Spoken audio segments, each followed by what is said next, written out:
The story I'm about to tell you happened last night. I live in Nantes, West France. I'm quite a petite girl, and I avoid confrontation whenever I can. I'm pretty good at it, because ever since I could remember, I had a very strong sixth sense thing. I try to avoid people who make me anxious. It allowed me to survive some very dangerous situations and prevent one kidnapping, but that is not part of the story.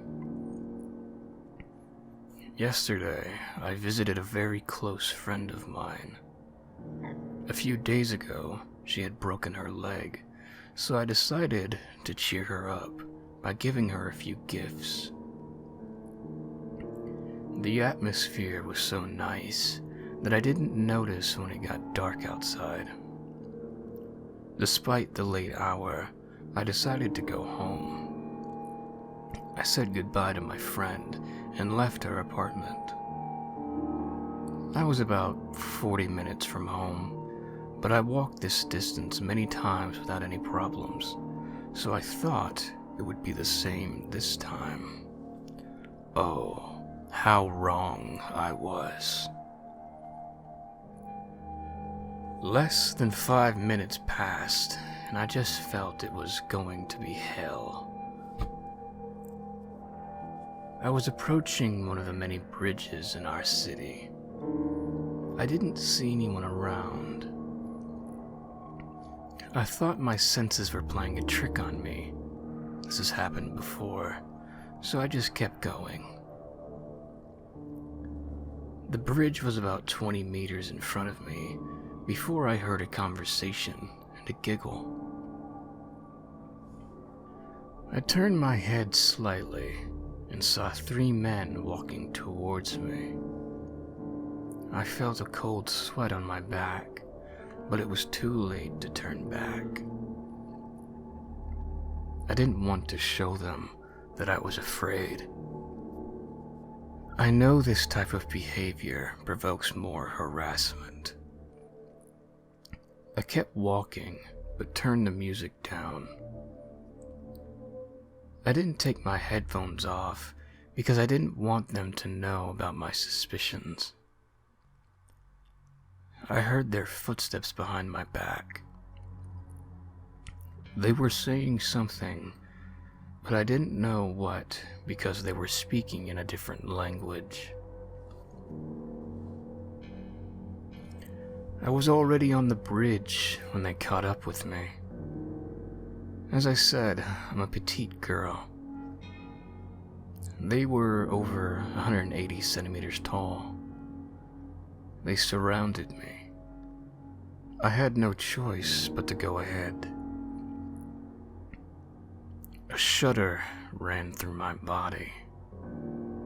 I didn't know what they wanted or what they were saying, but I felt that I was in danger.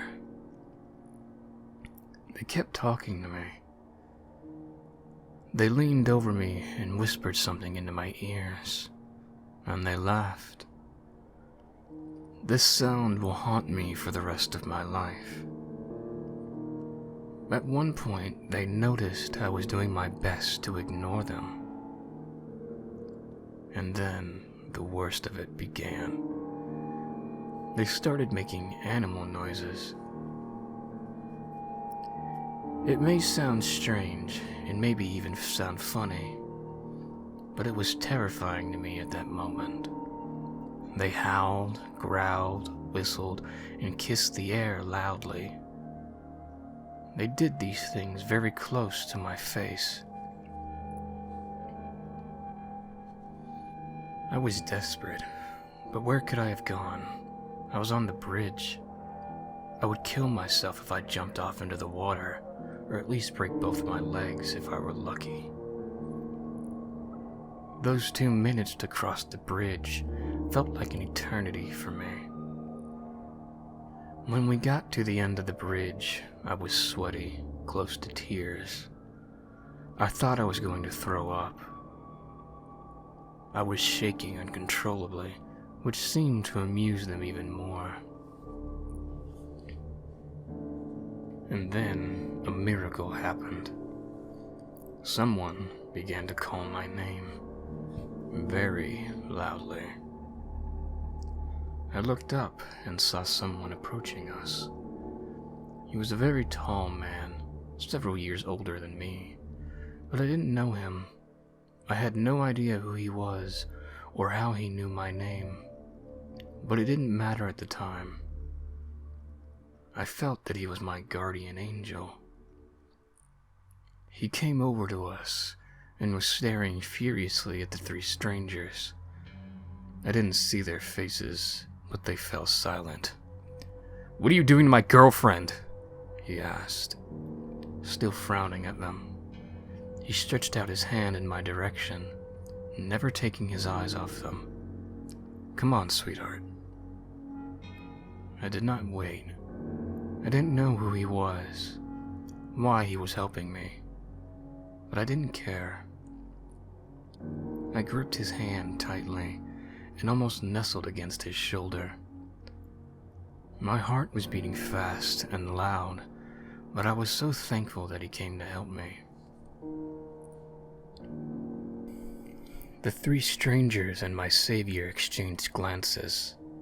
They were silent. I was starting to panic that they would attack him because he was there alone, and I wouldn't have the strength to help him if they would. But it didn't happen. I almost heard them grinding their teeth and muttering something. My savior held my hand tightly and watched them. They turned back and went back on the bridge. We stood in the same place for some time. He looked at me and smiled, and at that moment my body gave up. I started shaking uncontrollably again, and I almost drowned in my own tears. He didn't say a word. He just held my hand and gave me time to cool down. After a long moment, he offered to take me home. We walked slowly and talked about various things. Actually, he was the one talking. I was just nodding my head. I found out he was walking near the bridge and noticed the whole scene. He decided to react and help me if it turned out that his assumptions were correct. I asked him how he knew me and how he knew my name. He looked surprised, but then he smiled and said he didn't know my name. He used this name because it's one of the most popular names in our country. When we got home, I was still shaky, but I was happy I was home. I offered him something to drink. I don't live alone, so I wasn't worried about letting him in, but he kindly declined, and we said goodbye. I can't believe how lucky I was yesterday. If I hadn't met him, I don't know if I could write about this today. So, Luke, thank you. Thank you so much for saving me. I hope to meet you again one day. As to the three strangers, I hope one day you will understand that your behavior is reprehensible, and you will change your attitude to women who walk alone, and I hope to never meet you again.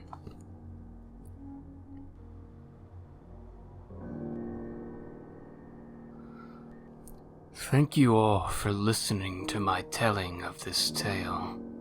Please, if you would be so kind, leave me a like and share this video.